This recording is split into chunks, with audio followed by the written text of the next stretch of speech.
The Bitcoin transition is a process that started 12 years ago with the creation of Bitcoin. Satoshi Nakamoto, the inventor of Bitcoin, imagined a digital currency, decentralized, that would allow us to send to each other on a peer-to-peer basis money without going through a centralized system. He created it just after the Lehman Brothers collapse in order to make our financial system stronger and more robust. His idea was adopted by many, and 12 years later, we see Bitcoin spreading all over the world. So the Bitcoin transition is about how the world will look like with Bitcoin in it, and how we can unleash all the power and all the potential of Bitcoin in this transition, transitioning from a world without to a world with Bitcoin.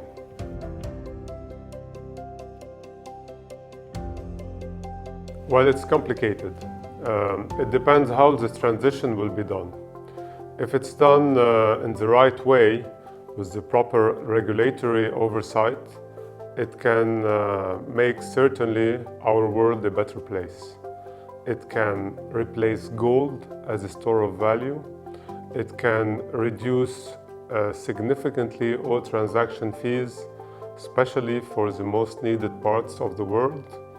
And it can help fight against illegal and criminal activities. However, put in the wrong hands, it can lead to very damaging activities. So, for example, on the environmental aspects, we need to regulate the CO2 emissions of Bitcoin miners.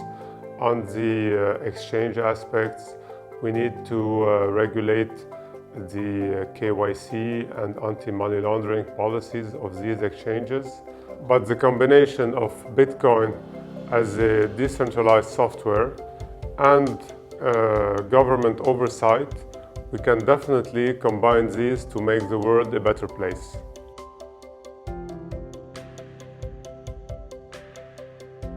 While gold is used all around the world as decoration and jewelry, but its main use is as a store of value. And the elements which makes it a store of value are shared by Bitcoin. But the idea is that Bitcoin is a scientifically engineered software that beats gold in each one of the aspects that makes it a store of value. And that's the real power of Bitcoin and the real reason why it can become gold 2.0. While gold has been used for centuries, the main reason why it's been a store of value are 6 criteria, basically, that define a store of value throughout the history of human beings. Indeed, we have used in the past shells, stones, salt. All these stores of value we have used in the past share all 6 common criteria.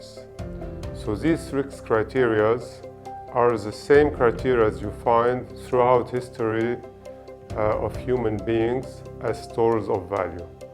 And if you look in the past, only the past 2,000 years, basically, gold have been the winner or the clear winner of this race. And like gold outpaced all the other stores of values that we have used in the past, Bitcoin is engineered to meet all these criteria and even to beat them, and therefore it will replace gold if and only if the acceptability criteria kicks in, which is the most important element of this equation.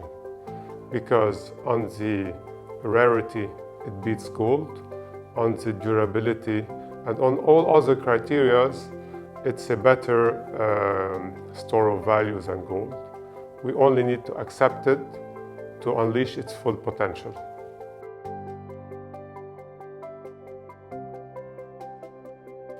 Well, the gold industry has tremendous implications on our world.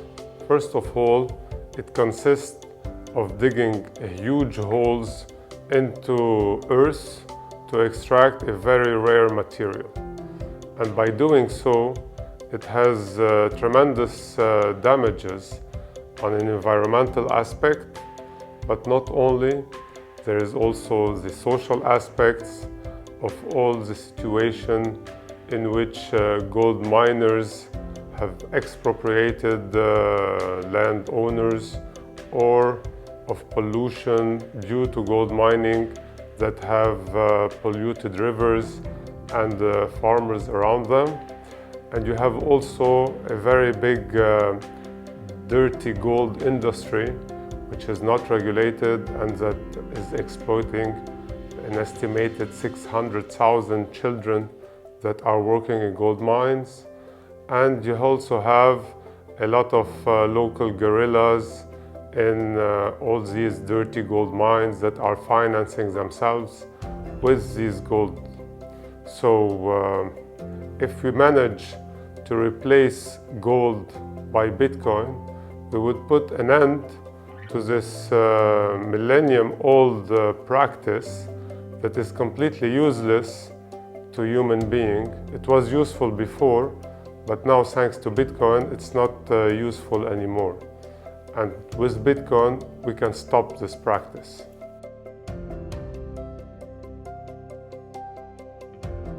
Well, Bitcoin is a perfect monetary system for our world. Because if you look back at our world monetary system, it's mainly based on Keynesian theory and fiat money. And also initially Keynesian theory was conceived on a gold-backed fiat money. 50 years ago, we lost this gold standard and we started operating in a pure fiat money that is backed by nothing. And governments have been printing money ever since without any control and without any limitations. This is only gonna finish really bad, like Lehman arrived because of banks over-leveraging. Now the same situation in our financial system have a strong risk of occurring because of government printing too much money and over-leveraging. Bitcoin is sound money. It allows us to have a monetary system that is written in the equation of the program. And therefore, it brings us back to our roots of how we have operated for thousands of years before the current monetary system.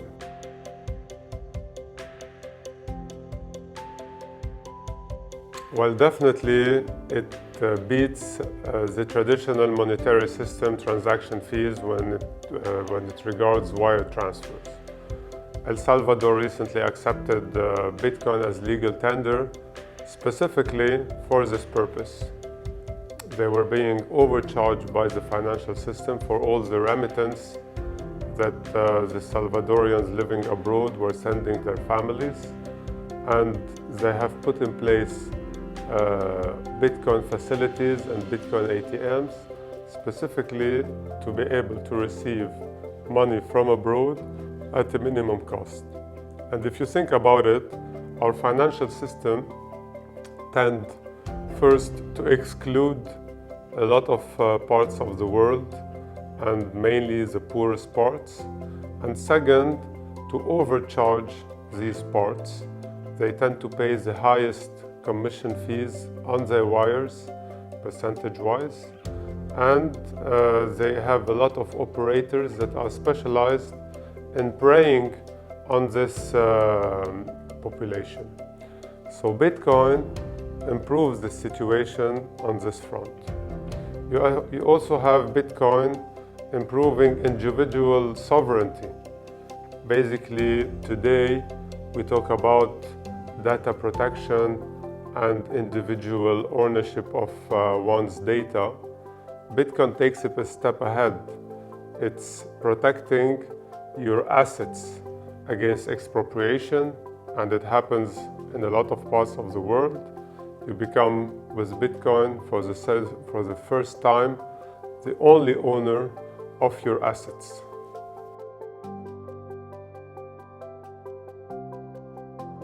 Because we were operating in an unregulated space, you saw a lot of scams, a lot of criminal activities, drugs. It has also been criticized a lot for its electricity consumption, and so on. All this is due because of the lack of regulation. And in any unregulated market, criminals tend to profit from the unregulated situation. However, regulation is coming. Exchanges are asked to provide a KYC to their customers. It will not continue as it was in the past. And the same thing for Bitcoin miners. The episode that we had with Elon Musk first announcing that Tesla's gonna invest and accept Bitcoins, and then retracting after having seen the mining electricity consumption, is leading the Bitcoin miners towards green energy. Energy is a big part of the Bitcoin value, and it is a store of value because of this energy consumed. However, if we direct it towards renewable energy instead of fossil fuel energy, it will definitely solve this high electricity consumption, because at the end what's important is the CO2 emission, not the electricity per se. And therefore, the same way as we're transitioning from fossil fuels to renewable, we will transition from gold to Bitcoin, and we will have a parallel monetary system to our existing system that would allow us to transition into a Bitcoin in a very smooth and regulated way.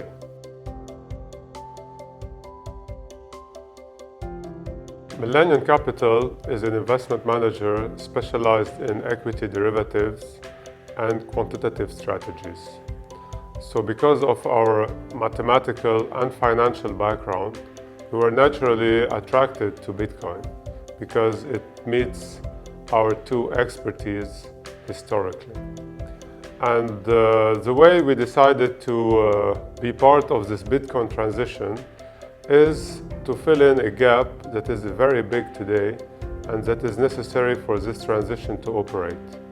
This gap being allowing institutional money to be exposed to the Bitcoin ecosystem. By doing that, what we would like to see is more and more institutions get involved.